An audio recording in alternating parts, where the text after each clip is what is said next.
Je remercie énormément ce soir notre intervenante Tanela Boni, mais aussi notre modératrice Isabelle Neissem, toutes deux alliées de la Fondation et qui nous font la joie de jouer à la fois le rôle d'intervenante et de modératrice pour cette conférence. Donc je m'éclipse, je leur laisse la main et je vous souhaite une très bonne conférence. À tout à l'heure et écrivez-moi dans la barre de conversation si vous rencontrez des problèmes techniques. Bonne conférence. Merci. Bonjour à toutes et à tous. Je suis Naïfem Isabelle, journaliste de formation, et j'ai le plaisir de vous présenter professeur Tanela Boni, qui est poète et philosophe. Elle va nous entretenir sur la thématique relative à la démocratie et au droit de se nourrir. Sans plus tarder, je donne la parole à professeur Tanela Boni pour sa conférence. Je vous en prie, professeur. Merci. Bonsoir à toutes et à tous. Je me réjouis de prendre la parole ici et je remercie la Fondation de l'innovation pour la démocratie de me l'avoir donnée. Je me réjouis surtout d'apprendre qu'il faut penser positivement la démocratie en lui donnant du contenu palpable. Parce que nous ne sommes plus donc à l'âge de la chasse et de la cueillette, il doit y avoir un droit de se nourrir, c'est-à-dire un ensemble de règles qui régissent l'organisation de la nourriture depuis sa production jusqu'à la consommation, en passant par le stockage, la conservation et la commercialisation.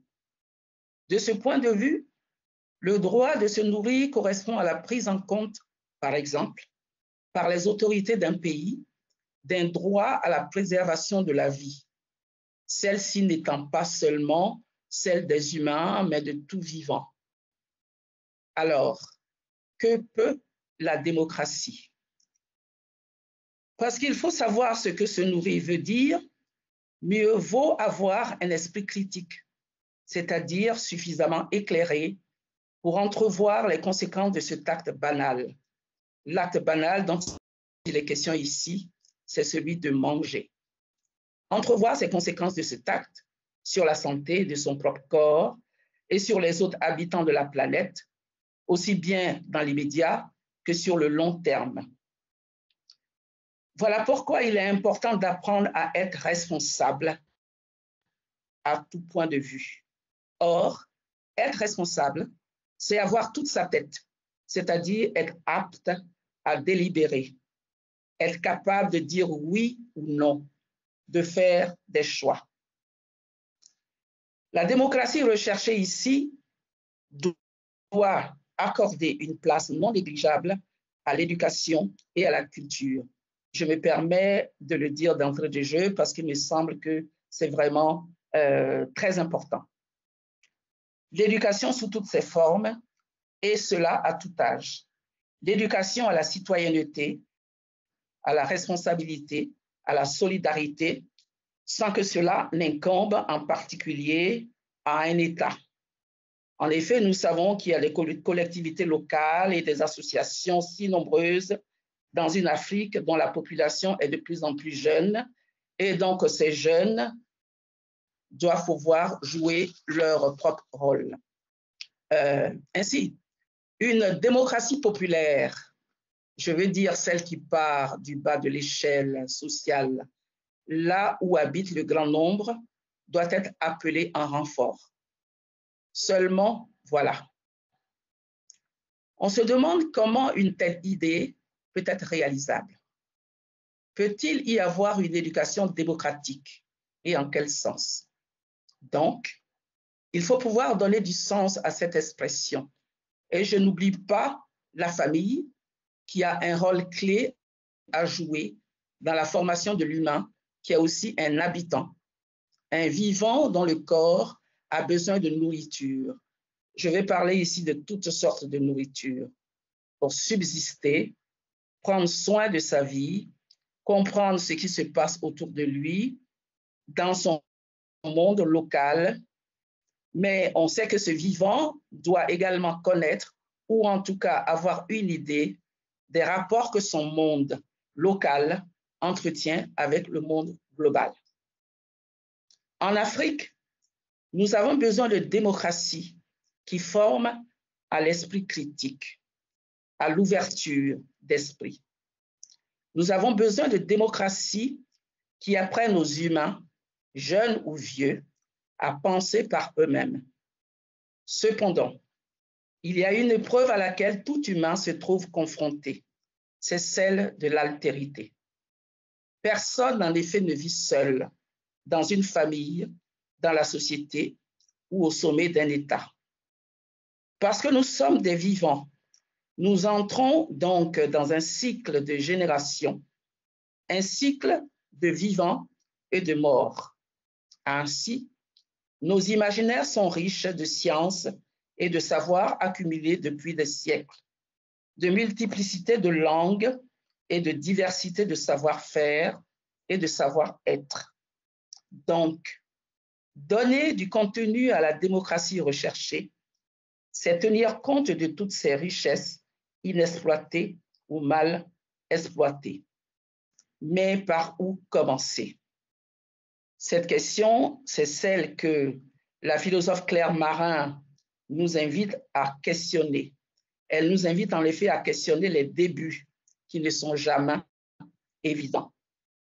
Il s'agit peut-être de commencer par interroger ce que nous croyons connaître, comme la réalité de notre propre corps, par exemple. Il faut donc questionner aussi la vie de notre intelligence avant de nous réjouir de l'arrivée en fanfare des nouvelles intelligences artificielles. Cependant, si je m'interroge ici et maintenant sur les rapports existants entre démocratie et droit de se nourrir, je ne suis pas sûr de commencer ma réflexion brièvement par là. Ensuite, il faut bien que je m'interroge sur ce que manger, mot du langage courant, veut dire, puisque j'entame une réflexion sur le corps du sujet pensant, sentant, désiré, aimant, en un mot, sur le corps vivant et résistant. Ce corps qui se nourrit physiquement, intellectuellement, spirituellement, c'est un corps individuel qui est toujours en rapport avec d'autres types de corps, qui côtoie d'autres corps qui ne sont pas tous humains. Il me faut dire aussi, en quelques mots, ce que peut un État du point de vue de la sécurité alimentaire dans un pays donné. Et si l'idée de souveraineté alimentaire parle à tous et à toutes, et si elle signifie quelque chose à l'heure où le mot souveraineté fait partie intégrante du vocabulaire politique de nombreux dirigeants africains, on se pose la question de savoir ce que pourrait être le rapport entre sécurité alimentaire et souveraineté alimentaire. Maintenant, je vais donc entamer la première partie de mon propos que j'intitule « Des démocraties inachevées ». Démocratie. On me dira que ce type de régime politique est partout remarquable par son inachèvement, soit parce qu'elle ressemble à une forme sans contenu réel, soit les défauts de la démocratie sont perceptibles dès le départ. Dans tous les cas, je n'ai pas l'intention de donner ici une définition de la démocratie. Disons que ça fait partie généralement de ma méthode de travail. Je commence d'abord par tâtonner parce que c'est de cette manière-là qu'on trouve vraiment des choses intéressantes.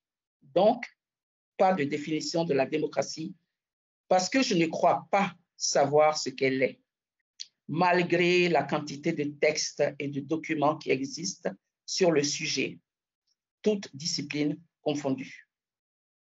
Les démocraties, quand elles sont africaines, elles semblent dévoiler au grand jour leurs défauts ou leur inachèvement, et elles font parler d'elles au moment d'un événement particulier, comme chacun sait.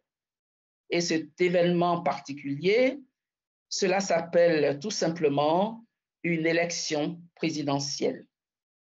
Est-ce un hasard si une élection se déroule sous le regard d'experts internationaux?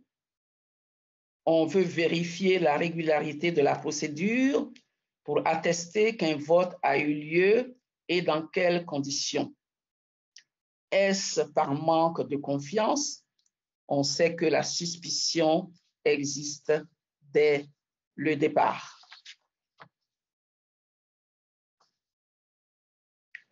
On pourrait dire aussi que c'est au moment d'une élection présidentielle, c'est vraiment là où une élection constitue l'un des rares moments où les populations jouent leur propre rôle de citoyens en choisissant leurs dirigeants. Mais nous savons que de nombreuses contraintes entrent en jeu dans la mesure où, et d'ailleurs on peut dire que ces contraintes, elles sont d'abord d'ordre financier, dans la mesure où organiser des élections, ça coûte cher, battre campagne, ça coûte, mobiliser d'éventuels électeurs, ça coûte également. Et on sait aussi que de nombreuses irrégularités entachent souvent les processus électoraux. Après un vote, on se demande quel type de rapport existe entre le sommet de l'État et les citoyens. Il me semble que c'est vraiment là l'un des problèmes que l'on rencontre après une élection. Tout se passe comme si tout s'arrêtait là et qu'on ne s'occupe plus des promesses, qu'on ne s'occupe plus même des rapports qui existent entre le sommet de l'État et les citoyens. Ces rapports semblent inexistants ou presque. Parce qu'on remarque que la plupart du temps, l'État décide et les citoyens se soumettent. S'il s'agit des députés, ils vont voter des lois, mais est-ce que celle-là ou celle-ci, ce sont des lois qui sont, disons, acceptées ou proposées par la majorité des citoyens? Est-ce que le peuple, de manière générale, a envie même de voir ces lois votées? Ce n'est donc pas un hasard si de nombreuses lois dans les pays africains sont si mal appliquées. Ainsi, on pourrait dire que obéir à quelques règles pour la mise en place des institutions de l'État ne suffit pas. Tout se passe comme si on se contentait de mettre une ossature en place sans l'étoffer. Je pense que c'est une évidence. Et cela ne peut se faire puisqu'on oublie de prendre en compte, la plupart du temps, encore une fois, le faisceau de relations qui existe du sommet de l'État jusqu'à la base de la société. Or, c'est ce contenu qui passe par la prise en compte de l'ensemble de relations qui donnent vie à une vraie démocratie populaire. Là où les citoyens et les non-citoyens trouvent leur place, là où ils peuvent s'exprimer et penser librement, c'est-à-dire délibérer sur toutes sortes de sujets, c'est-à-dire aussi faire du commun, c'est-à-dire là où la solidarité existe. Et tout cela sans attendre l'avis ou l'aide de l'État. On pense que les démocraties réelles ne correspondent pas à ce qu'elles devraient être. Et de ce point de vue, il existe une très longue tradition de critique qui remonte jusqu'à Platon. C'est ce que le philosophe Jacques Rancière analyse dans son ouvrage « La haine de la démocratie », publié dans les années 2000. Disons juste un mot à propos de Platon, critique de la démocratie. Le philosophe donc athénien critique la démocratie. Si les philosophes critiquent la démocratie, c'est pour, je dirais, pour d'autres raisons. C'est sans doute au nom de l'idée et certainement de l'idée de justice, mais aussi de l'idée d'ordre et de l'idée d'équilibre, mais aussi de l'idée d'harmonie. La cité démocratique étant d'abord désordonnée, c'est-à-dire déséquilibrée, puisqu'elle semble mettre ses désirs à la place de la raison ou de la tête pensante. Ainsi, Platon se demande en quel sens ce grand nombre indéterminé, c'est-à-dire cette foule sans nom, sans titre, se donne les pleins pouvoirs pour gouverner et surtout, parce qu'il consacre tout un chapitre à cette question, quel est cet homme dit démocratique qui ne respecte pas la hiérarchie des parties de son propre corps au moment où tout se passe comme s'il avait la partie des désirs et des envies, c'est-à-dire le ventre, à la place de son cerveau. Cependant, je vais faire une très brève allusion ici, donc au passage, à un principe politique qui avait été, disons, aperçu par Aristote. C'est le principe de l'alternance. Et on sait que ce principe est toujours valable aujourd'hui. Mais l'alternance, on pourrait dire qu'elle ne signifie pas seulement qu'un politique qui a terminé son mandat doit être remplacé par un autre. L'alternance, cela signifie que, avant même d'exercer un mandat en tant que gouvernant, il faut avoir été, dans un premier temps, un gouverné, c'est-à-dire avoir eu cette expérience d'être sous la coupe, si je puis dire, d'un gouvernant. C'est sans doute à ce niveau qu'on apprend à être un citoyen, mais aussi un habitant, mais aussi un homme ou une femme, tout simplement. De cette manière-là, on pourrait insister sur l'humanité ou l'inhumanité des dirigeants politiques africains qui, parfois, oublient qu'ils sont d'abord des humains comme tous les autres, qu'ils ont un corps.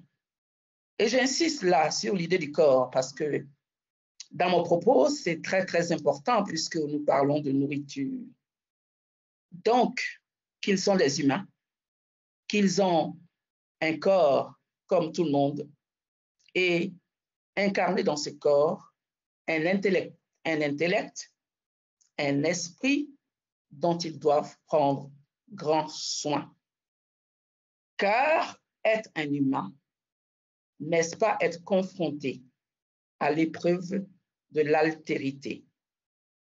L'autre peut en effet nous manquer parce que il peut aussi nous blesser et il arrive que l'on ne puisse pas combler sa place. Cependant, si nous revenons à l'idée même dont nous sommes partis là dans l'idée de la démocratie, pour donner un contenu palpable à la démocratie mise en place dans les pays africains, il faudrait que cette démocratie, en tant que système d'organisation d'un habité en commun sur un territoire donné, fasse partie du monde qui est lui-même tissé de relations. Et j'insiste ici sur cette idée que je pense être vraiment fondamental. Le monde est fait de relations. Ce sont ces relations qui donnent du sens à l'ordre du monde dont chacun fait l'expérience.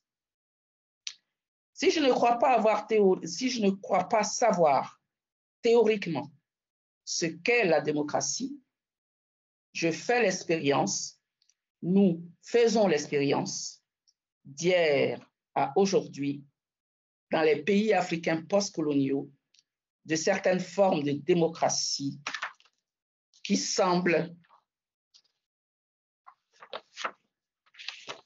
respecter un certain nombre de procédures, par exemple, organiser des élections, comme je l'ai dit, selon un certain rythme.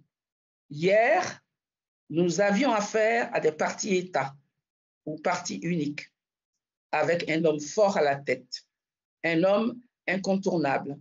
En ce qui concerne la Côte d'Ivoire, on connaît son nom, c'est Félix Houphouët-Boigny, rééligible à vie, qui était à la fois un politique et un père d'une famille très nombreuse, parce que c'est cette famille qui était aussi l'équivalent d'une nation.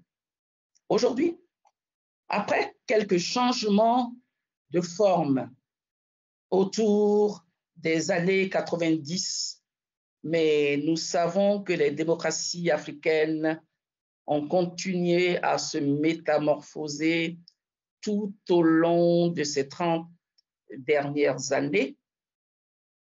On se demande toujours ce qu'elle est et ce qu'elle peut à l'ère du multipartisme, au moment où les mutations sociales et les recompositions des identités s'accélèrent, où la population africaine est de plus en plus jeune. Je dirais que tout cela est bien connu, comme chacun sait.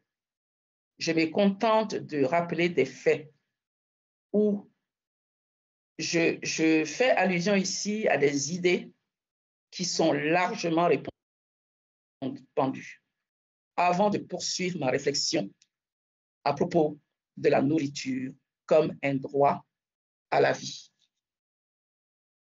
Deuxièmement, que signifie manger? Parce que je crois qu'il faut commencer de façon abrupte par cette question. Dans les nourritures, essai publié en 2015, essai de la philosophe Corinne Peluchon, l'autrice tente de répondre à cette question. Pour elle, manger, c'est à la fois un acte politique, éthique et esthétique. Je la cite.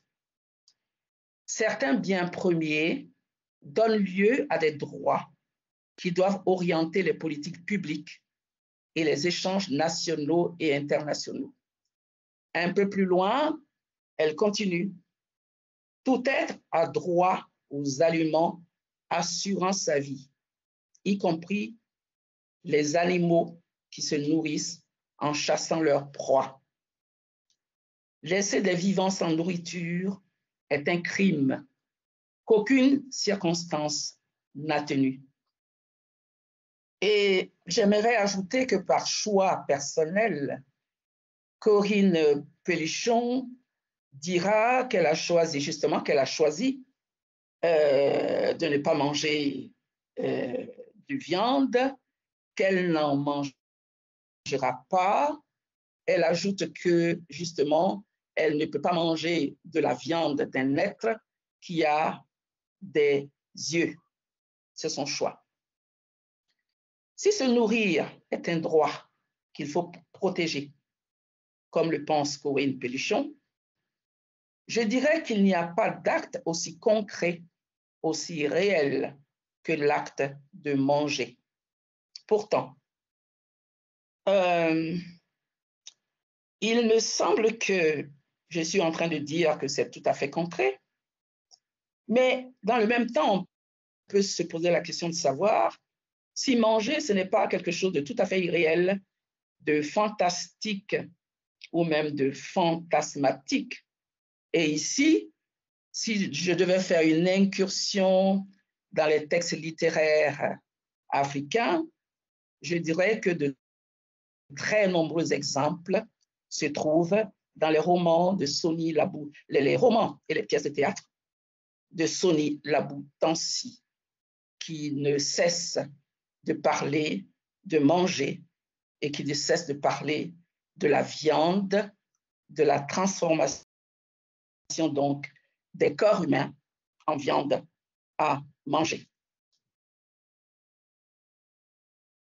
On voit bien que les multiples significations de manger semblent nous échapper, sauf quand manger se dit au figuré, quand il indique, par exemple, que l'on cherche à augmenter ses avoirs afin de se sentir bien dans sa peau ou de se donner l'impression d'être puissant comme un dieu parmi les hommes. Mais manger se prend en plusieurs sens, selon la classe sociale ou le statut social de chacun. Il indique, évidemment, il indique aussi l'idée de la corruption, etc., comme on le sait. Parce que la rumeur, dans certains pays africains, attribue à la classe politique qui gouverne, la rumeur lui attribue donc le fait d'être arrivé au pouvoir pour manger, c'est-à-dire en d'autres termes, de se servir dans les caisses de l'État.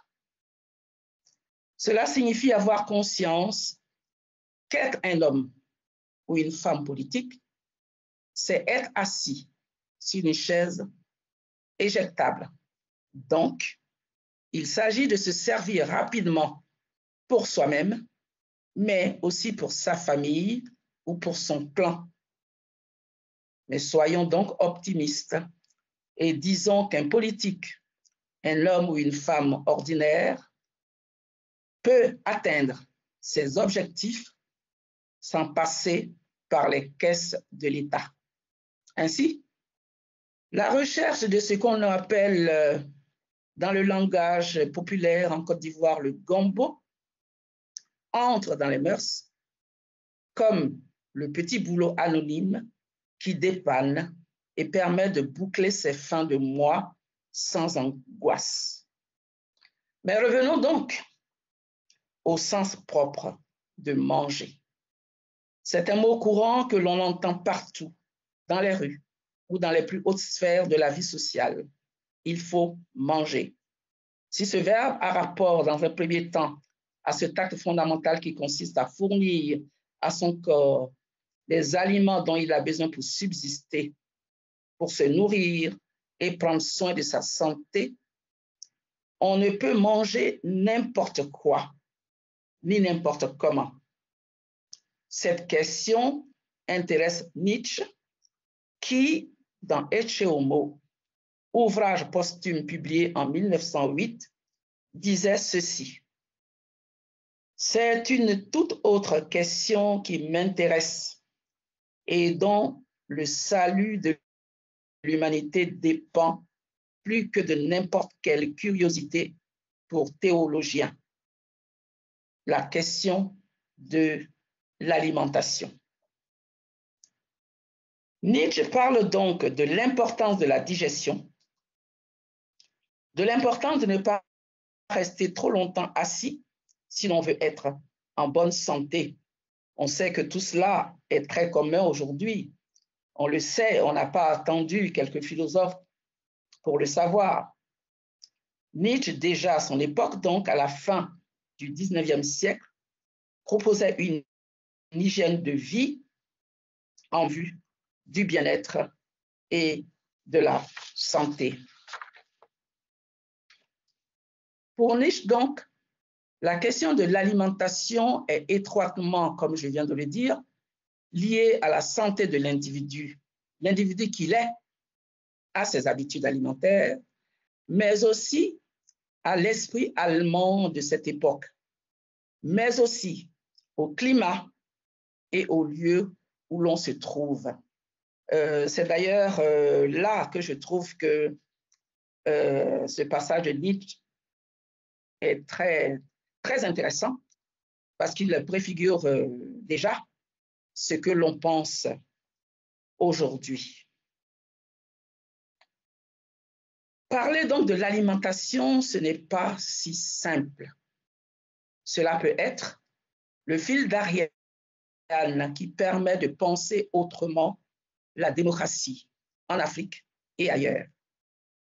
Si je ne peux définir la démocratie, comme je l'ai déjà dit, dès que je commence à réfléchir à la situation des corps et au rapport qu'il entretient avec d'autres corps, il m'est permis de poser des questions concernant les menaces qui pèsent sur la santé, sur la vie et sur les lieux d'habitation de tous et de chacun.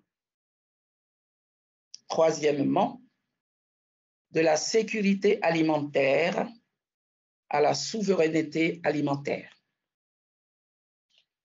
S'il faut en croire les spécialistes des questions agroalimentaires, par exemple ceux de l'Organisation des Nations Unies pour l'alimentation et l'agriculture, la FAO, et bien d'autres experts, ils nous disent à quel point ces deux notions, c'est-à-dire celle de sécurité alimentaire et celle de souveraineté alimentaire, sont à la fois différentes et complémentaires. D'un côté, en effet, nous avons affaire au fait de gérer des flux et des stocks de nourriture, donc de rendre la nourriture disponible afin d'en éviter le manque, puisque la rupture des stocks n'est jamais une bonne chose. De l'autre côté, nous avons affaire à une quête des moyens, justement, disons une pensée globale de ce que pourrait être, à juste titre, une alimentation, je dirais une alimentation bonne, même si l'expression n'est pas tout à fait heureuse. Or, les problèmes qui se posent sont nombreux. Je vais tenter ici de les résumer. Comment produit-on et qu'est-ce qu'on produit? Est-ce que ce que l'on produit n'engendre pas des menaces pour la santé humaine, pour l'environnement, les eaux, les sols, les forêts, etc. Est-ce que la manière de conserver les aliments est bonne? Y a-t-il, de ce point de vue, une éthique de ce qu'on appelle sécurité, dans l'expression sécurité alimentaire? Et en quoi est-elle sécurité quand elle favorise un ensemble de menaces? D'un autre côté, professeur, juste pour vous rappeler qu'il vous reste 10 minutes. Merci, merci, je crois que c'est assez. D'un autre côté, quand nous parlons de souveraineté alimentaire, comme je l'ai évoqué très rapidement tout à l'heure, nous parlons de la mise en place de quelques moyens, de quelques politiques afin que la sécurité soit atteinte. Or, ces moyens sont-ils suffisamment éthiques, encore une fois? On l'aura remarqué, hein, je me place surtout et partout d'ailleurs, je me place du point de vue éthique, c'est-à-dire du soutenable, afin qu'on ne retombe pas à l'étape d'autres types de menaces. Comment maîtriser ou choisir une alimentation favorable à la protection de la vie sous toutes ses formes? La plupart des États qui parlent de souveraineté politique oublient, de ce point de vue, ces quelques vraies questions. Et pour terminer, parce que j'ai parlé de manière générale, je n'ai pas donné d'exemple, la plupart du temps, je commence d'abord par les exemples et j'élabore à partir d'exemples.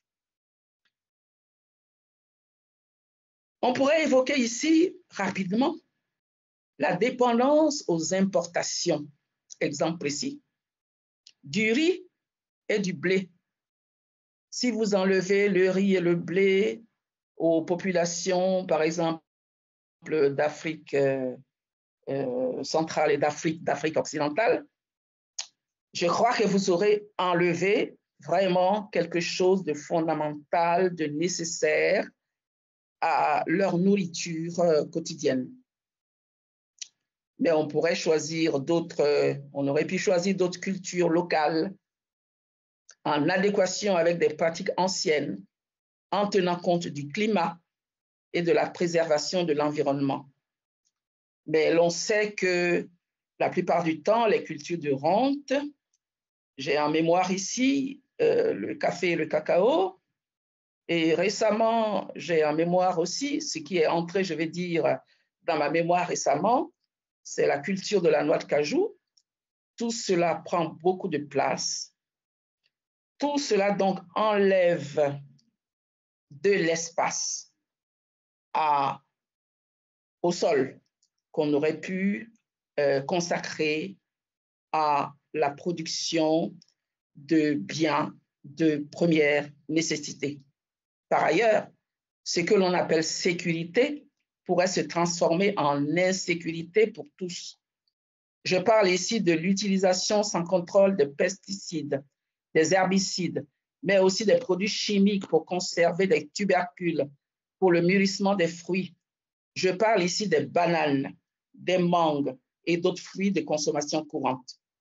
S'agissant des tubercules, je cite évidemment l'exemple emblématique du manioc, qui, de la culture à la production de l'attiéké, les Ivoiriens savent de quoi je parle, devient un vrai danger dont on se préoccupe peu.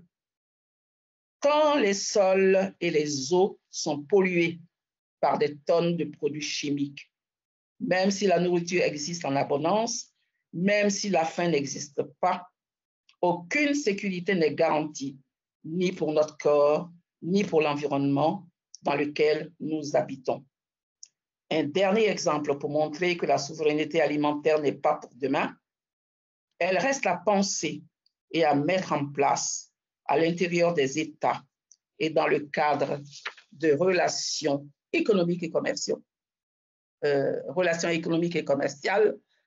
entre pays voisins. Un exemple très précis, parce que j'aime bien, disons, fréquenter les marchés, au moins les exemples, je les connais, j'allais dire sur le bout des doigts. C'est l'exemple de l'oignon du Niger et de la banane plantain de Côte d'Ivoire. Comment transporter ces produits de première nécessité et d'abord, comment les diversifier. Quand je dis comment les transporter, c'est-à-dire d'une frontière à l'autre, on a vu il n'y a pas très longtemps que quand les frontières étaient fermées, en Côte d'Ivoire, on a manqué d'oignons parce que l'oignon venait simplement du Niger, alors que la Côte d'Ivoire est un pays où on peut valablement produire de l'oignon. Ces questions sont très nombreuses qui doivent faire l'objet d'analyses précises afin de nourrir l'idée de démocratie et de voir comment celle-ci peut advenir en Afrique aujourd'hui et demain. Je ne sais pas s'il me reste encore 2 minutes. J'aimerais très rapidement dire autre chose pour que cette conférence soit peut-être comprise à sa juste mesure. Un certain nombre d'idées que je poursuis. Premièrement, que nous sommes, c'est ma conclusion, que nous sommes aussi bien des corps que des intelligences, bien avant le déferlement des intelligences artificielles qui arrivent. Voilà pourquoi le réarmement des intelligences doit d'abord viser l'éducation des jeunes et des moins jeunes. Le contenu de cette éducation doit insister sur la prise en compte des différents types de liens. Nous sommes le résultat des liens que nous tissons, les liens qui nous lient à nous-mêmes, aux autres vivants, dans un même pays ou ailleurs, les liens aux autres habitants et cohabitants de la planète Terre. 2, parce que l'humain a si peu de choses sans les liens qui le maintiennent en vie et qui lui permettent de résister. Pour ma part, je ne parle pas de lutte pour la vie ou de philosophy born from struggle, comme le dirait notre collègue et ami de Purdue University, Leonard Harris. Je parle plutôt de se donner les moyens de résister et d'être résilient dans l'épreuve de l'altérité. J'en ai parlé très rapidement, disons, j'ai fait allusion à cela. Nous ne sommes jamais seuls, quoi qu'en disent des auteurs comme Sonny Laboutansi. Exemple, dans La vie est demie, les exemples sont tellement, les citations sont tellement nombreuses, qui parlent souvent de la solitude de l'homme ou de la femme. Troisièmement, parce que le monde est un tissu de relations, est-il possible de le déranger le moins possible? En effet, depuis quelques années, j'essaie de penser les conditions de possibilité de l'habiter. Et c'est pour cette raison-là que je me pose la question de savoir s'il ne faut pas déranger cela le moins possible. Voilà pourquoi nous avons besoin d'une éducation. L'éducation formelle. Nous avons besoin de culture. Cette culture que chacune et chacun arrose comme une plante ou nourrit à longueur de vie doit tenir compte de l'apprentissage de la responsabilité, répondre de soi-même et des autres, et de tous les autres. Je vous remercie.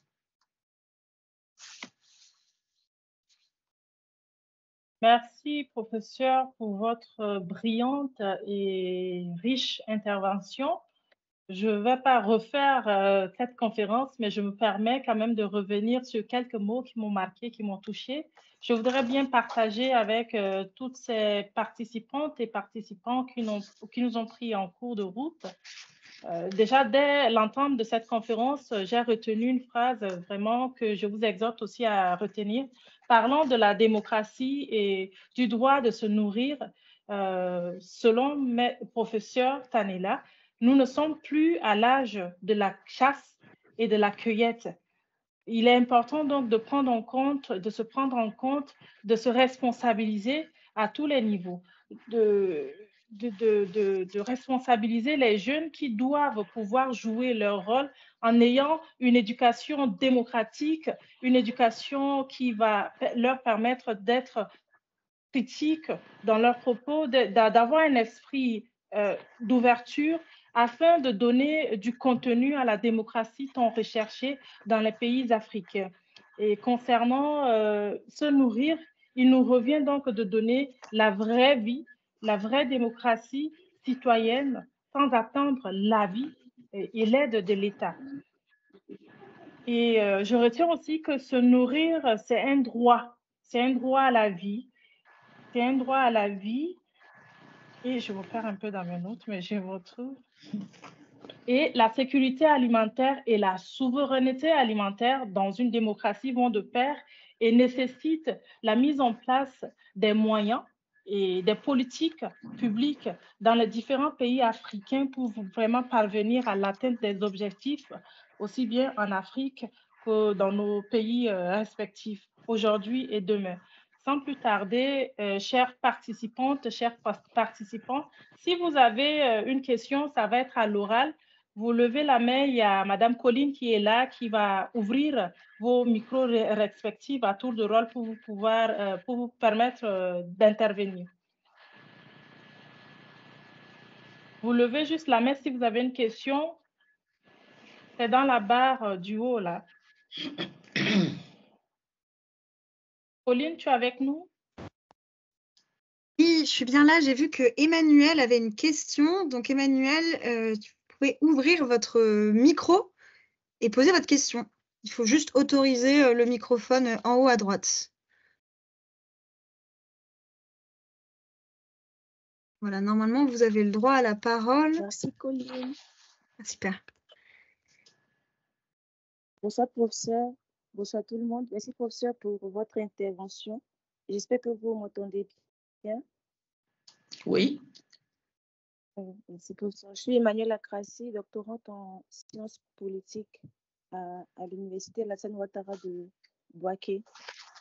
J'ai suivi avec beaucoup d'intérêt votre intervention et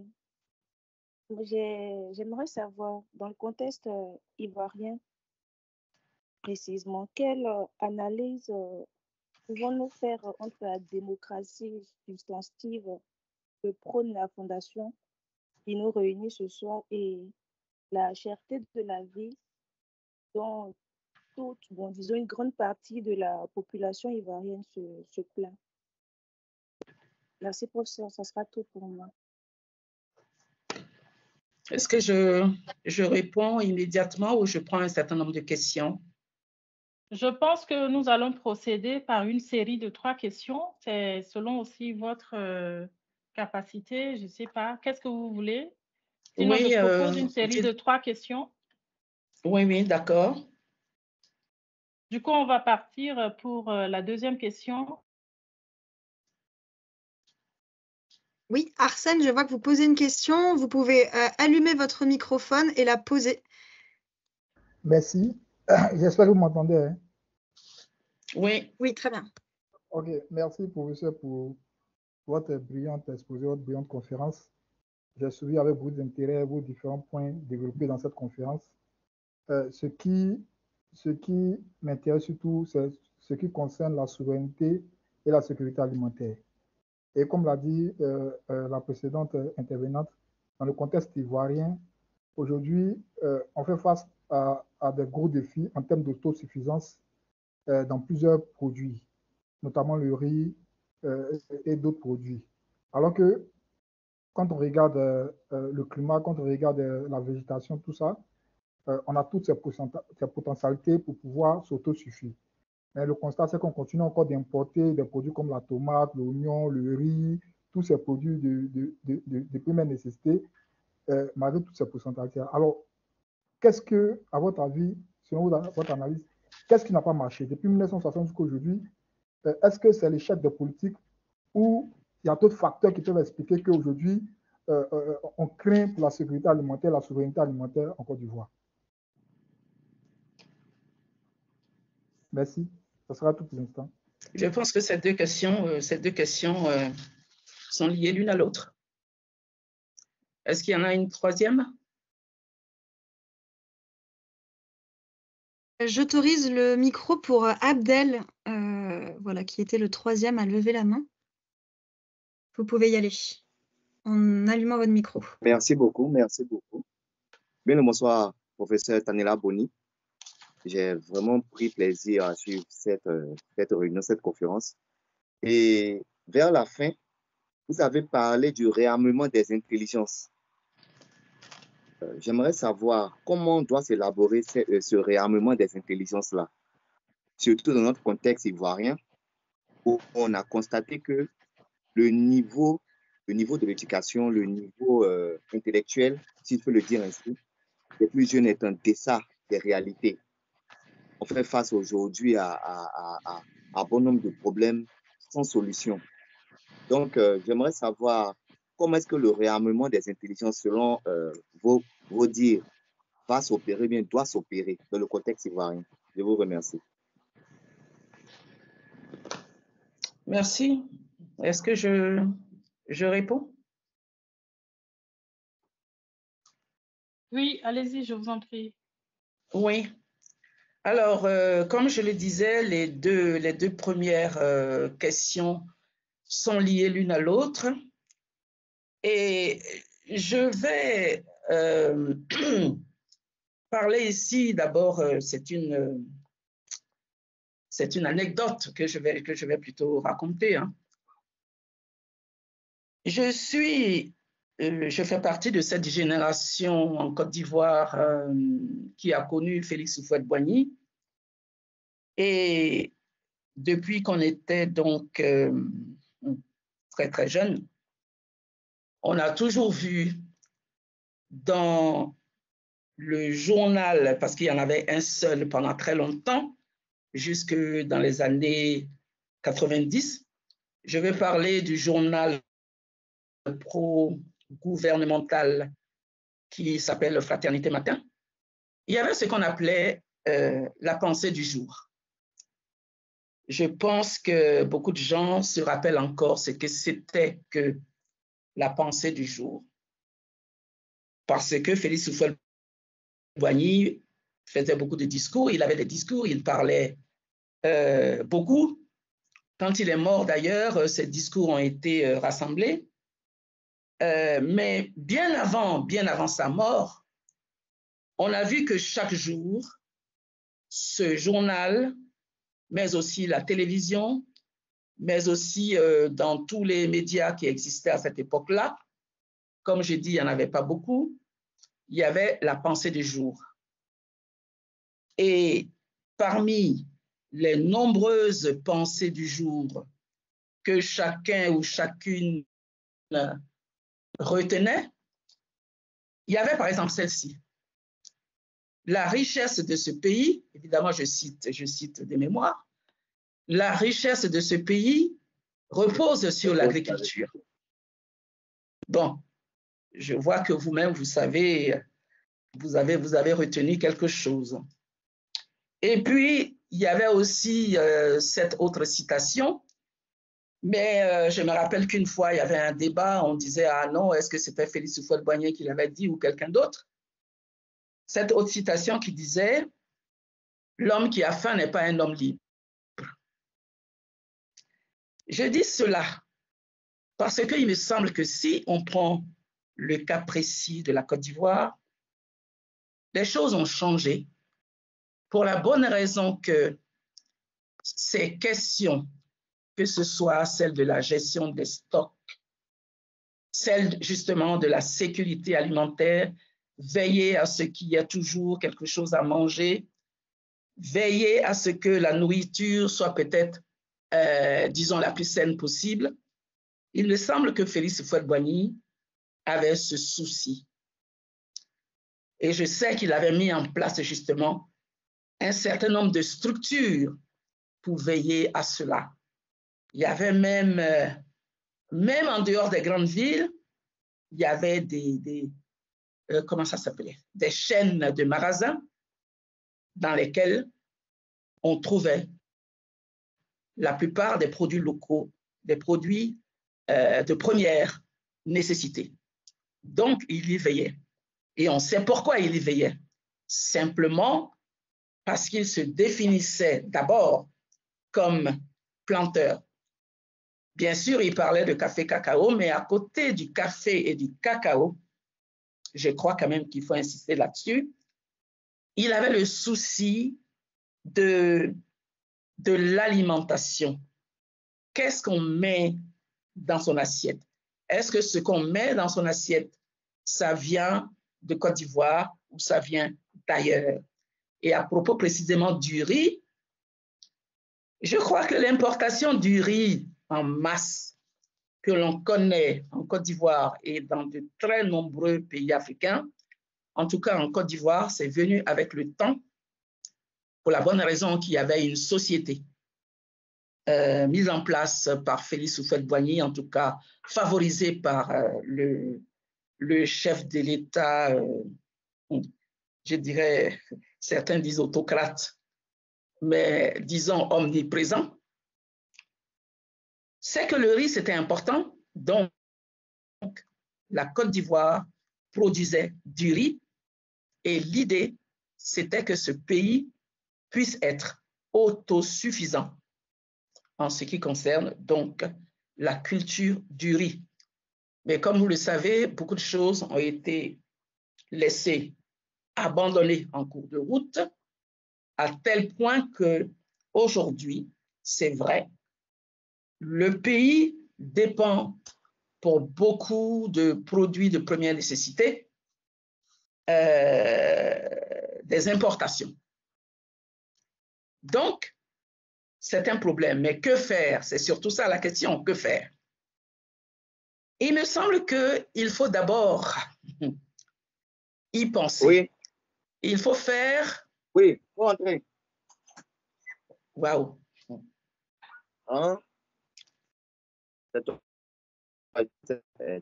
Est-ce qu'on y pense? Est-ce qu'on y pense réellement? Oui, j'ai désactivé le micro. Merci. Oui, est-ce qu'on y pense réellement? Quel type? Bien sûr, on dira on y pense. D'ailleurs, il n'y a pas tellement longtemps, hein, il y a, je ne sais pas, à peine un mois, que pour le prix, par exemple, à payer aux producteurs de cacao, l'État s'est donné les moyens de proposer un prix plancher. Ça veut dire que quand on en a la volonté, on peut. Et je pense qu'un pays comme la Côte d'Ivoire peut. En a, ça veut dire en a la capacité. Je dirais en a même les moyens financiers. Et en a aussi les conditions, je dirais les conditions, y compris les conditions climatiques, même si nous savons que ces derniers temps, il a fait très chaud dans toutes les villes de Côte d'Ivoire. On a coutume de dire que dans ce pays, jeter une graine quelque part, revenez une semaine après, vous savez que la graine aura poussé. Mais le problème, c'est quoi? C'est qu'on a eu tendance à abandonner justement les bonnes graines et à proposer, là d'ailleurs, de ce point de vue, je vais donner un autre exemple, c'est le gombo. Peut-être que vous ne faites pas la différence entre les différentes variétés de gombo, mais aujourd'hui, on se rend compte que certaines variétés résistantes ont disparu et on a l'impression que c'est quelque chose, il y a comme une uniformisation du gombo sur les marchés. Or, ce ne sont pas des variétés, ce n'est même pas, moi je pense à une variété qu'on trouve partout et qui n'est pas du tout résistante et qu'on ne trouve pas tout le temps pendant l'année, ce qui fait que aujourd'hui, même le gombo dont on a besoin pour les sauces, le gombo vient à manquer. Quelqu'un, la première question, c'était sur la cherté de la vie. Évidemment, quand un produit manque, c'est l'une des raisons pour lesquelles les prix augmentent. Là, je ne suis pas du tout économiste, hein, loin de là, mais c'est la philosophie qui m'amène justement à réfléchir sur ce que je vois et sur ce qui se passe autour de moi. Si ça manque, ça va augmenter. Or, il me semble qu'il faut faire en sorte que ça ne manque pas. Et pour que ça ne manque pas, dans un premier temps, c'est d'abord la volonté qui compte. La volonté étatique, mais encore une fois, ce n'est pas seulement l'État. Il y a les collectivités locales, il y a bien d'autres structures, il y a ce qu'on appelle le faire du commun, c'est-à-dire les groupes, c'est-à-dire les associations de femmes, tout ce qui grouille, je dirais grouille d'inventivité. Je pense que c'est cela même qu'il s'agit de mettre en avant. Et ça, comme vous le savez, c'est du domaine, on serait tenté de dire, du privé. Il faut qu'on se lance. Il faut qu'on prenne des initiatives. On sait bien que c'est de cette seule manière qu'on peut justement rendre la vie vivable et rendre aussi l'habitabilité possible. Je ne sais pas si j'ai répondu à ces deux premières questions. À propos de la dernière question, je vais vous renvoyer encore une fois à l'éducation. Et quand je parle ici d'éducation, je ne parle pas avant tout de l'éducation formelle. Je parle d'abord de ce qui se passe dans les familles. comment vivent les enfants avec leurs parents? Est-ce qu'on raconte des histoires aux enfants? Est-ce qu'on s'intéresse à eux? Et je vais même plus loin. Moi, je pars d'abord des relations de la mère avec le bébé, avec le nouveau-né, des relations même d'une femme enceinte avec le bébé qui n'est pas encore né. On sait bien que, justement, les premiers liens se tissent à ce niveau-là. Mais il me semble que dans nos pays, il y a des ruptures quelque part. Et parmi ces ruptures de liens, les premières ruptures, il me semble, apparaissent vers l'âge de 2 ou 3 ans. C'est-à-dire l'enfant qui était tout pour une femme, à un moment donné, on va le laisser quelque part. On l'abandonne parce qu'on a trop de choses à faire. Quand on pense qu'il a fait une bêtise, on va l'engueuler, etc. Et ça commence comme ça. Et généralement, les liens entre une mère et son enfant ne s'améliorent pas. Sauf si la mère prend conscience qu'un enfant et la mère, c'est aussi un couple. C'est aussi un couple qu'ils doivent pouvoir vivre de concert, même de façon conflictuelle. Parce que, comme vous le savez, il y a toujours des conflits partout, hein, partout. Mais comment négocier cette vie ensemble? Je pense que c'est le plus important. Le plus important. Et c'est comme cela aussi qu'on peut réarmer les intelligences. Si on va un peu plus loin, je vais dire, on quitte la petite enfance, on quitte l'histoire des liens entre la mère et son enfant, on arrive donc au niveau de l'école, on essaie quand même de regarder le contenu d'abord le contenu des livres, et puis aussi le contenu des cours. Et puis, très, très important, la manière dont les cours sont donnés. Il faudrait d'abord que les enseignants eux-mêmes soient armés intellectuellement, culturellement, et je pense que là aussi, le bas blesse. C'est vrai qu'on n'y fait pas tout le temps attention, mais le bas blesse là.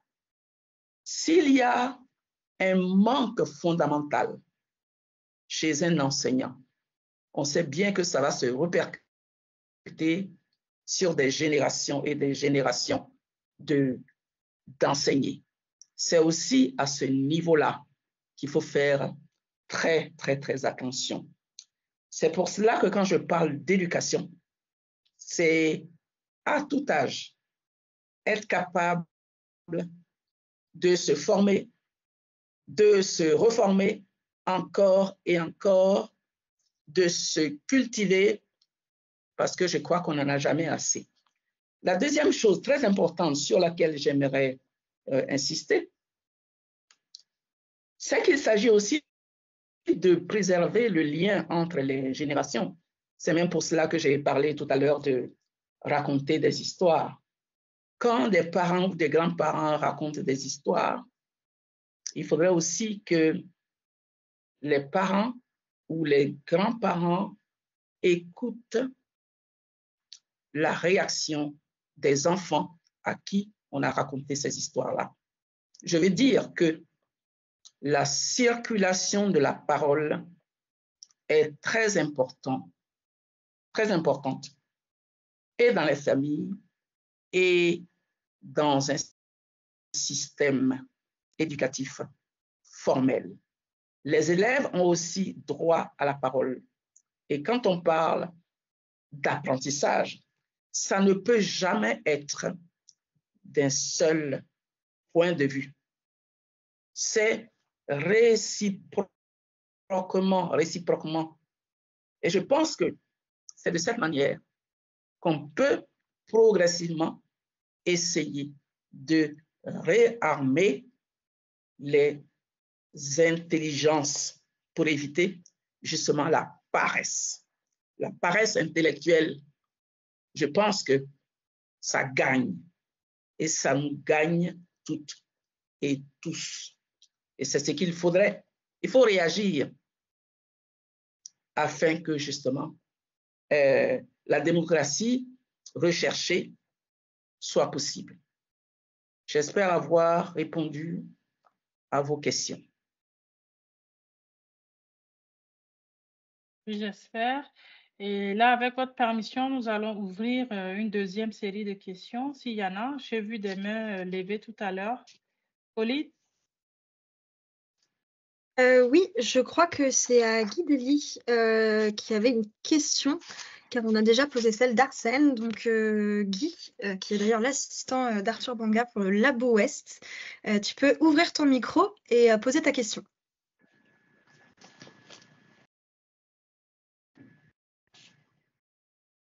Guy, la parole est à toi.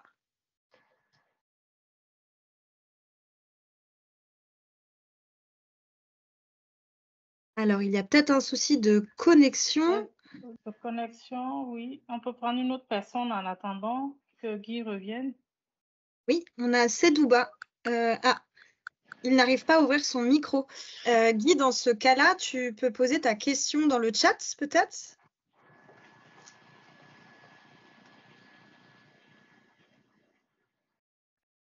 Et en attendant, on peut poser la question de Sedouba. J'autorise l'utilisation du micro. Il faut juste l'activer en haut à droite. Bonjour à tous et à toutes. Merci, professeur, pour votre présentation. Moi, ma question, je suis Sedouba Silla, je suis juriste et je suis en service au ministère des Affaires étrangères de la République de Guinée. Donc, je vais rebondir sur une de vos affirmations pour poser ma question. Vous avez dit tantôt que quelqu'un qui a un ventre vide, quelqu'un qui a faim, n'est pas libre. Dans ce contexte, est-ce que vous pensez qu'on peut parler de souveraineté pour une nation africaine notamment, sachant que nous n'avons pas une souveraineté alimentaire? Merci.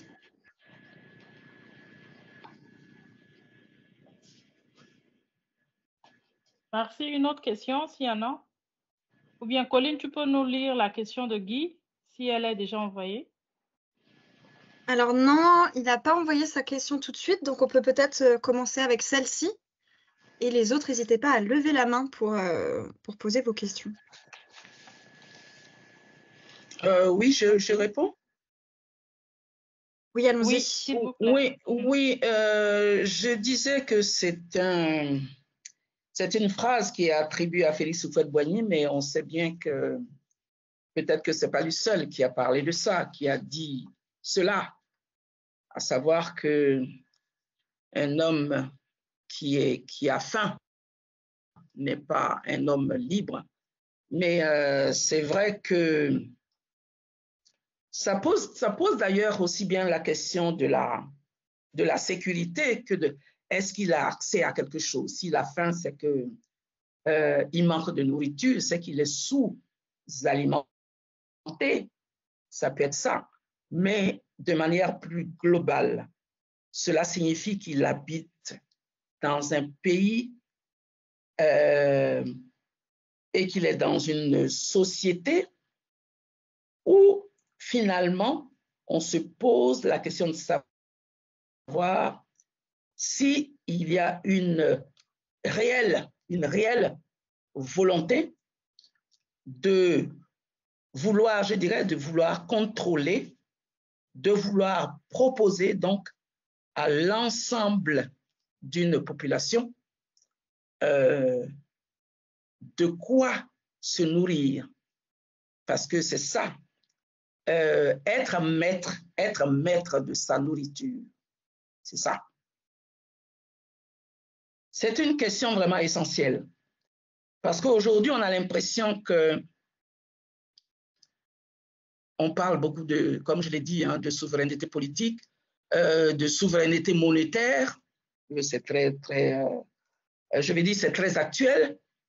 Mais ce que je trouve tout à fait urgent, c'est cette question de la souveraineté alimentaire. Est-ce qu'on s'en occupe? Est-ce qu'on fait des propositions? Est-ce qu'on fait, pas seulement des propositions, des projets, même des projections à plus ou moins long terme qui pourraient montrer que, justement, tel ou tel pays ne dépendra pas ni de ses voisins, ni de pays lointains pour se nourrir. C'est vraiment très, très, très important. Donc, d'après vous, peut-être que ça n'arrivera pas. Encore une fois, j'ai dit qu'il ne faut peut-être pas sous-estimer la volonté politique. Peut-être que les hommes politiques et tous les autres, hein, parce qu'il n'y a pas que les hommes politiques, j'allais dire monsieur, madame, tout le monde, peut-être qu'il faut être sensible donc à un certain nombre de questions. Et pour être sensible, je reviens toujours à la même question. Il faut être éduqué d'une certaine façon. Il faut avoir l'esprit critique. Il faut avoir la volonté de chercher, d'aller plus loin. Donc, de ce point de vue-là, je me dis que tout espoir n'est pas perdu. Et si tout espoir n'est pas perdu, on se dit qu'un jour ou l'autre, la grande majorité donc des Africains, la grande majorité sera consciente que la question de la souveraineté alimentaire est une question essentielle, qu'il faut peut-être la traiter en priorité. En fait, ce qu'on peut reprocher aujourd'hui aux uns et aux autres, je vais dire à tel ou tel pays, c'est de ne pas mettre cela comme une priorité. On sait bien que si vous posez la question à un homme politique ou à un ministre de l'Agriculture, il vous dira non. Mais au vu des expériences, on peut dire que la question de la souveraineté alimentaire, elle est peut-être encore mal posée dans la mesure où il y a beaucoup de dépendance du point de vue commercial, du point de vue, je vais dire, du point de vue de l'exportation. On dépend même de pays très lointains.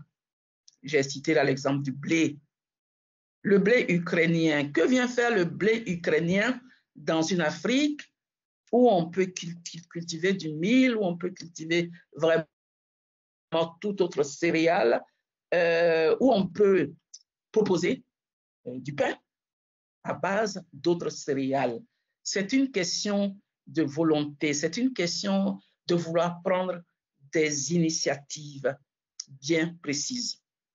Mais encore une fois, il faut être conscient qu'on doit un jour se lever afin que les choses puissent marcher et non pas toujours rester les bras croisés en espérant que tout ira bien demain.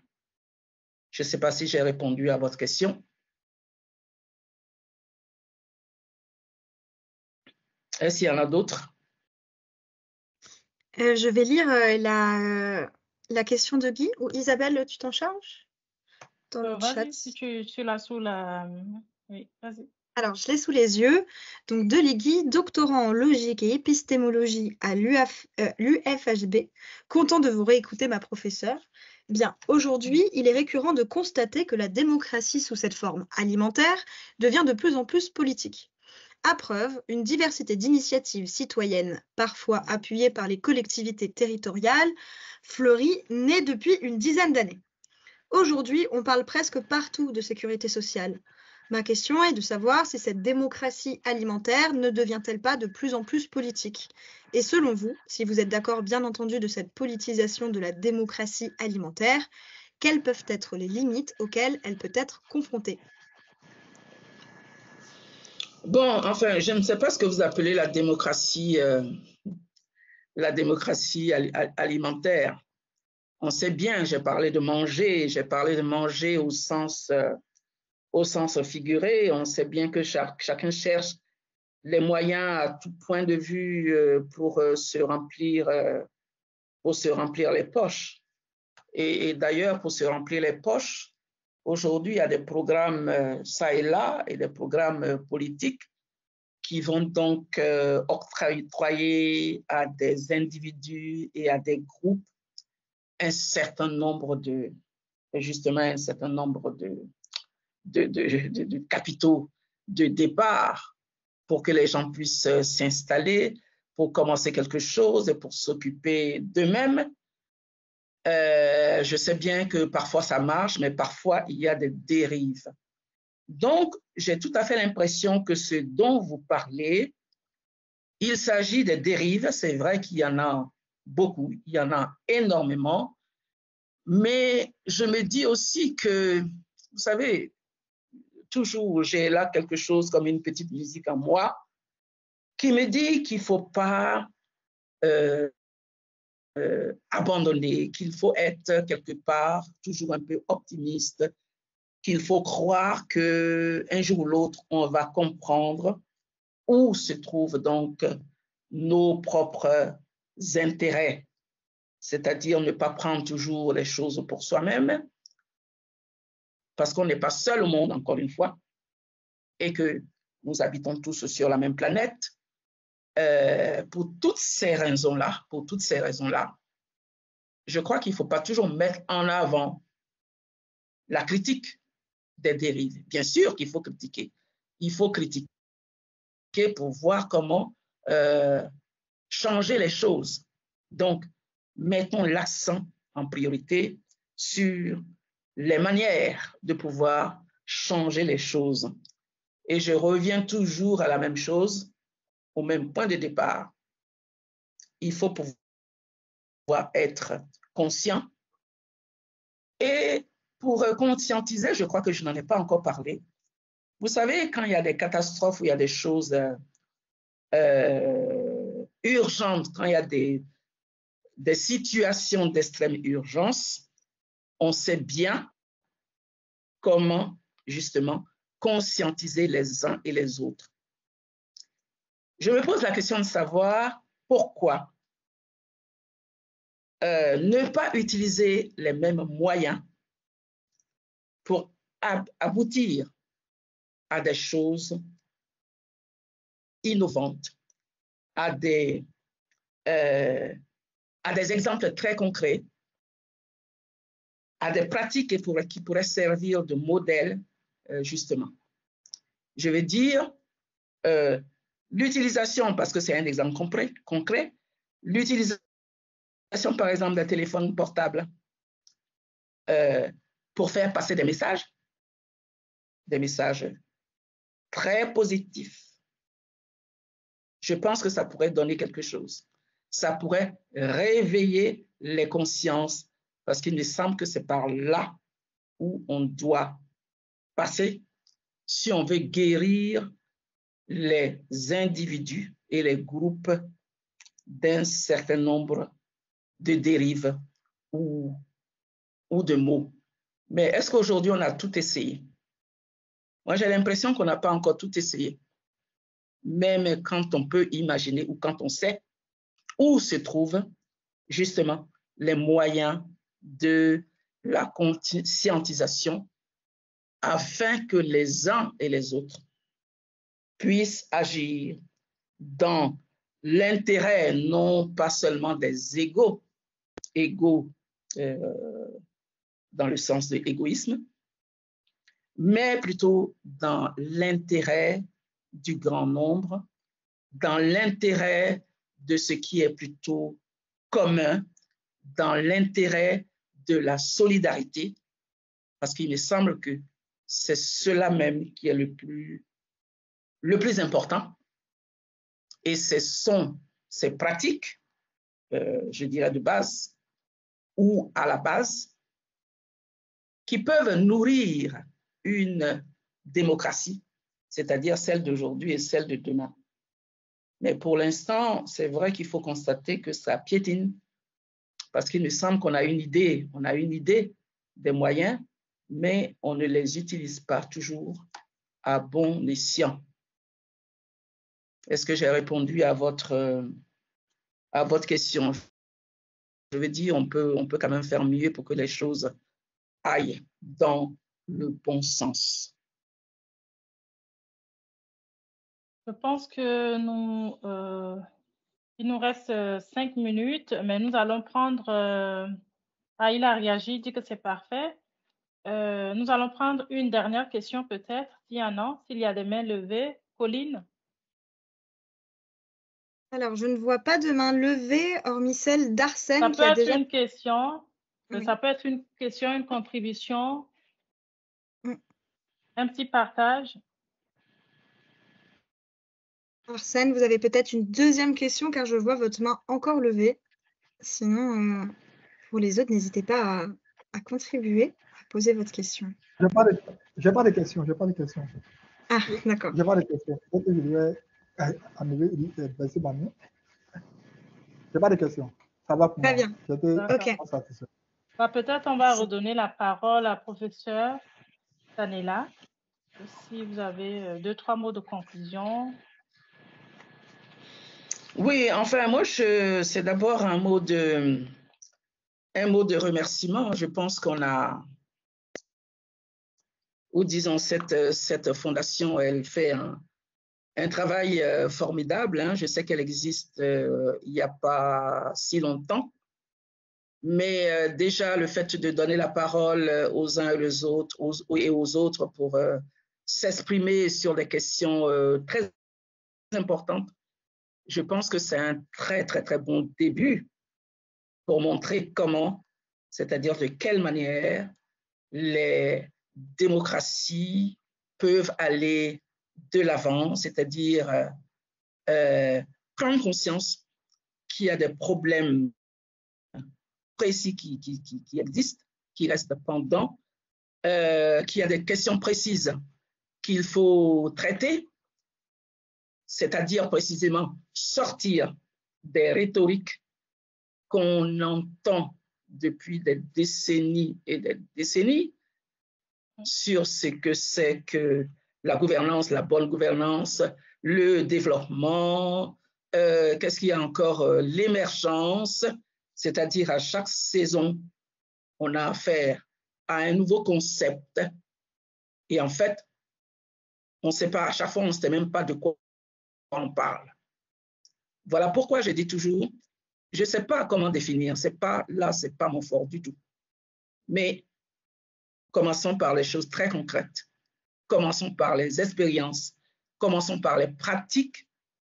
Et je crois qu'en donnant la parole aux uns et aux autres, on peut savoir quelles peuvent être les bonnes pratiques et quelle est la place des relations, qu'est-ce qu'on appelle les liens, parce qu'encore une fois, le monde est constitué de liens. S'il y a des ruptures entre les liens à différents niveaux, je crois qu'il n'y a plus de monde du tout. Donc voilà ce que je peux dire. Comment faire pour rester toujours connecté avec vous à la fin de cette conférence? Est-ce que pour moi, par exemple, qui est l'opportunité de vous découvrir pour la première fois, j'aimerais bien continuer à être en contact avec vous. Est-ce que c'est possible? Et je pense que parmi les participants, il y en a aussi qui souhaitent, comme moi, rester en contact, échanger de temps à autre avec vous sur des thématiques si importantes. Bon, enfin, je pense qu'il n'y a pas de problème. Hein. Je dirais que mes livres sont d'abord là. Il faut peut-être commencer par là. Je précise que même, en ce qui me concerne, même ma poésie, je sais qu'il y a beaucoup de gens qui n'aiment pas du tout la poésie parce que c'est tout à fait un autre monde, hein, tout à fait un autre monde. Mais même ma poésie, justement, parle de questions très, très, très précises, parle de ce monde qui est si divisé, parle des ruptures, alors qu'il devrait y avoir des liens, qu'il devrait y avoir de la solidarité dans ce monde. à commencer par le plus bas niveau. C'est ça mon problème. Parce que très souvent, et surtout nous, entre philosophes, il y en a beaucoup, il y en a beaucoup, il n'y a que l'État qui compte. Moi, je dis toujours à tout le monde, attention, il y a la famille qui est là, il y a le couple qui est là, très, très, très important. Et puis, de l'autre côté, qu'est-ce qui se passe entre les générations? Est-ce qu'on n'a rien à faire? Juste pour terminer, juste une anecdote. J'ai pris part, là, il n'y a pas longtemps, il y a 2 semaines, à ce qui s'est passé à Abidjan, parce que l'Institut français m'avait invité à un des débats. Je suis venue et dans une des grandes salles, un des jeunes lève la main et dit « Je ne comprends pas, il s'agit ici d'un forum pour les jeunes, mais qu'est-ce qu'ils font là-bas, tous ces vieux qui sont à la table ?» Ce qui s'est passé, c'est que j'avais l'intention le lendemain d'aller à l'université écouter ce que les jeunes avaient à dire. Je n'ai pas, non, j'ai dit non, si c'est ça, je ne perds pas mon temps. Je suis trop vieille pour ça. Vous voyez? Parce que si on n'a pas envie de partager, et encore une fois, pour moi, c'est le partage, c'est la rencontre, c'est la solidarité. Voilà des choses très, très, très importantes. Si on n'y croit pas, je crois qu'il ne faut pas forcer. Vous voyez ce que je veux dire? Parce que chacun prend ses responsabilités. Donc, si quelqu'un vient me contacter, il n'y a pas de problème. Mais dans un premier temps, lisez mes livres. C'est la première chose que je peux dire. Lisez ce dernier roman ou simplement allez-y sur Internet. Lisez, je ne sais pas quoi, écoutez. Il y a quoi, 1 semaine ou 2 semaines, je parlais de mon dernier roman sur l'événement majeur de 2006, le déversement de déchets toxiques. J'ai ce roman-là. Lisez-le et on peut en discuter. Ou lisez ma poésie, tout ce que vous voulez. J'ai aussi pas mal de textes en ligne. Je vous renvoie à mes textes publiés dans la revue Diogène, ainsi de suite. Merci sur les beaucoup, femmes. chers participants. Voilà. Je rappelle que professeur Tanely Boni est l'auteur d'une quinzaine de recueils. Oui, Tanela Boni est auteur d'une quinzaine de recueils de poèmes, des romans. Je pense que c'est assez intéressant comme titre. Par exemple, son dernier roman, Sans parole ni poignée de main. Ça, c'est intéressant. Ça me donne envie de finir cette nuit avant de dormir. Même, je vais aller checker si je peux retrouver en ligne. Je vous invite à faire pareil. Moi, je suis Isabelle Naïsem, journaliste de formation. Je suis tchadienne. Je suis ravie de partager cette toute première expérience avec vous. Je remercie Colline qui m'a sollicité. Juste un dernier mot. Juste un dernier mot. J'organise à Abidjan chaque année un festival de poésie. J'invite tous les jeunes qui veulent y participer, s'exprimer en poésie, d'être présents. Merci pour l'invitation. Voilà, c'est tout. Chaque année, au mois de novembre. Merci. D'accord, merci. Pauline, tu as la parole. Oui, déjà un grand merci à toutes les deux et ça fait énormément plaisir de voir cette fondation grandir avec ses alliés et sans qui on ne peut rien faire en fait. La fondation se veut être un média pour donner la parole, vraiment permettre la pensée, la génération d'idées par le groupe. Je remercie également tous les participants qui étaient là. Que vous ayez participé via des questions ou votre présence ou l'écoute, c'est vraiment génial. Sachez que toutes les conférences de ce cycle de conférences sont disponibles sur YouTube, ce qui permet de valoriser tout ce contenu et de continuer le débat en ligne. Je vous ai mis également dans la barre de chat les liens vers nos réseaux sociaux pour continuer à nous suivre et également la dernière intervention de Tanela qui avait eu lieu en février à Marseille à l'occasion du lancement du Labo Nord Porte de l'Europe. Donc voilà, si vous voulez commencer par écouter une des conférences, il y a celle-ci, Se relier à soi, aux autres, aux vivants, une conversation avec Claire Marin et animée par Souleymane Bachir-Diane. Un énorme merci à Tanela pour cette intervention, pour prêter main forte et soutien à cette fondation, et aussi Isabelle pour avoir joué le rôle de modératrice aujourd'hui. Je vous souhaite à tous une très bonne soirée, en espérant que voilà, ça vous ait tous inspiré et motivé à continuer l'action vers le monde positif, le monde que nous choisissons de vivre. Très bonne soirée à tous. Et à très bientôt, Isabelle et Tanela, j'espère. Merci. À bientôt. À bientôt, au revoir. Au revoir. Au revoir.